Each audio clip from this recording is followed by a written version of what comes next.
What's going on, everybody? Mortem here, and today we are talking about Arhu. Arhu is one of the key, recurring, characters from the Divinity series, and while his first chronological appearance is actually Divinity Original Sin, which is actually where we learn most of what we know about him, his first appearance was actually in the original game Divine Divinity, which takes place about 20 years or so before Divinity Original Sin 2, which is where most people probably know him from. Jumping into it, most people, again, knowing him from Divinity Original Sin 2, are probably aware that Arhu also has an alternate form as a cat. Now, what you might not know is that Arhu wasn't born a human, he was actually born a cat.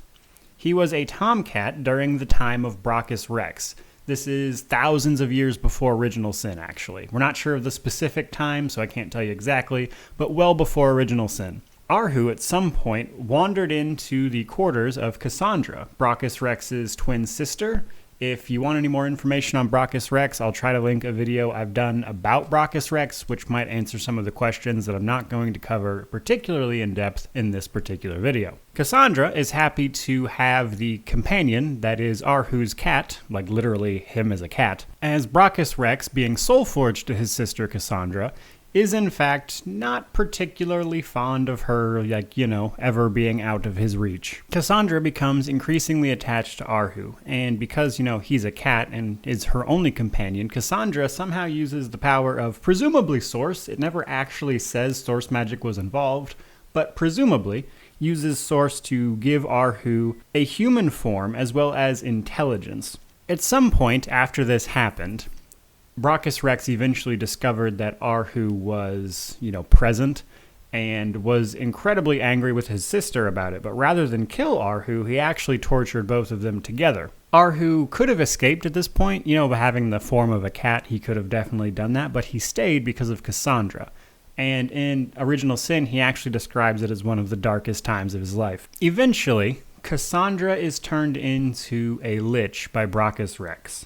And this is the breaking point for Arhu. After she comes back from being dragged away and turned into a lich, Arhu flees in terror, basically, and doesn't see her again for quite a while. However, we know that Brachus Rex was eventually overthrown by the Order of Source Hunters, which were founded specifically to overthrow him, and that is successful.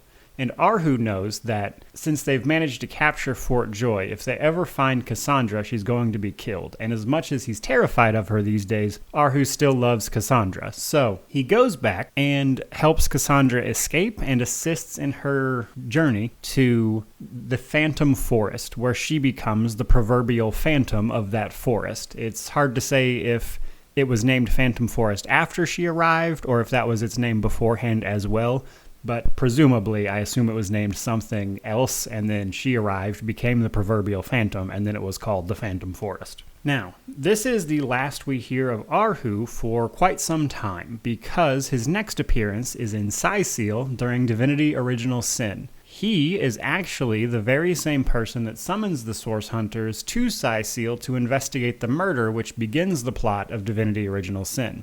Arhu is very prevalent throughout Original Sin, and we learn a great deal about his background as a result, including basically everything I just mentioned, actually, is all things we learn from Original Sin. Now, Arhu is living in Cyseal while assisting them with the undead that is plaguing the area. He is involved in magical engineering. He has created magical ballistae, as well as a few experiments you can investigate that have not worked out as planned. And moreover, it comes to light that Arhu is actually also working for Zixzax, which is another recurring character in the series, who is an imp. In Original Sin, you find out that Zixzax is actually the chronicler of time. He was charged by the gods to chronicle all of time, which he does. And in addition to working for Zixzax, Arhu is actually told to be good friends with Zandalore, who is also a character in Original Sin as well, and will also likely be the future subject of one of these lore videos. Now, as you're going through Original Sin, Arhu gives you information about areas as you go to them, such as Silverglen and Hunter's Edge, and kind of helps you get into those areas and kind of tells you what to do. He's basically the game's like, oh, you're here now, go do this thing. He kind of fills that role. Until you get to the Phantom Forest, because the Phantom Forest is also an Original Sin. Now, when you go to the Phantom Forest, Arhu actually catches up with you and reveals all of that backstory I just told you a little while ago. Most importantly, he tasks you with helping him with Cassandra, because he understands that it's been presumably at least 1,000 years, and he needs to deal with this problem. You can deal with Cassandra in this game, and canonically it's safe to assume you do, because the quest ultimately boils down to you going to Cassandra, who is ultimately immune to all forms of damage because she is a lich until her phylactery is destroyed. So if you go talk to Cassandra, you can complete a quest for her, should you so choose, rather than kill her, to make Arhu stay permanently a human rather than being a cat. Arhu doesn't want this because Arhu believes that dual nature is who he is. But if you side with Cassandra, you can go get a stasis fern from an NPC nearby, which is also in the Phantom Forest, and then you can bring that stasis fern back, which completes that quest. However, if you want to kill Cassandra, you have to go to her secret tomb where only the dead can enter, which involves like a whole teleporter pyramid business. Find her phylactery, destroy it, which makes her vulnerable, and then you can kill her and free Arhu from her clutches. That is pretty much all of his involvement in Original Sin, and we don't see Arhu again for about 1,222 years when he encounters Lucian.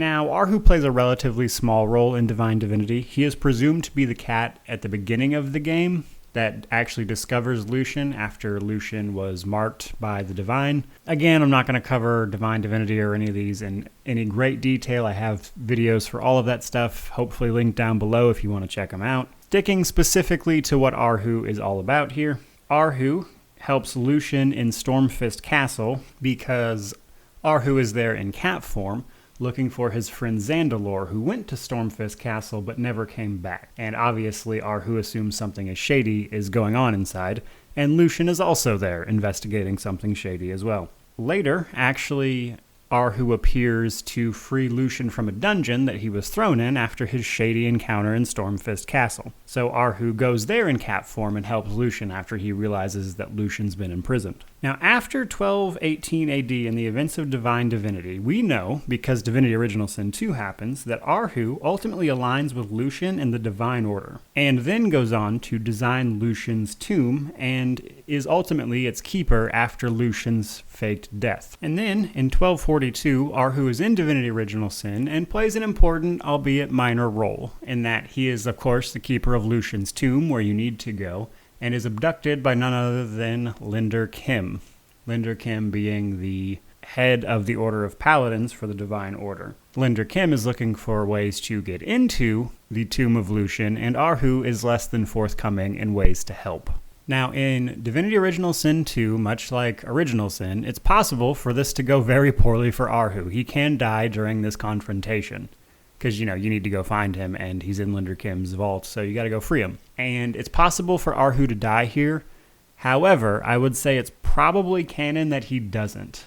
But I can only say probably, because at the end of Divinity 2, which chronologically is actually the farthest along in the Divinity series, at the very end of the game, the cinematic pans out, and a white cat, which is Arhu's cat form, is shown very prominently in the shot. And while it's never confirmed, because it's ultimately just a white cat, I feel like that's probably justification enough that Arhu is in fact alive, and it is canon that he survives this encounter with Linder Kim. Though, again, it's just a cat, and they could easily rewrite that if they wanted to. However, I choose to believe that he's alive and well, because Arhu is awesome. So, there you go, guys. There's all the information I could gather up about Arhu for you. I certainly hope you enjoyed it. If you did, please hit that like button, comment, subscribe, do all those things to help me with the YouTube algorithm, because we are gaining subscribers hand over fist, actually. This is going really well, and I can't thank everyone who watches these and subscribes enough, because it's doing tremendous things for the channel, and it's making a hobby feel like it might actually get turned into something real, which is a great feeling for me. So honestly, can't thank you guys enough. Thank you so much for watching. May you wander in wisdom, and have an amazing day.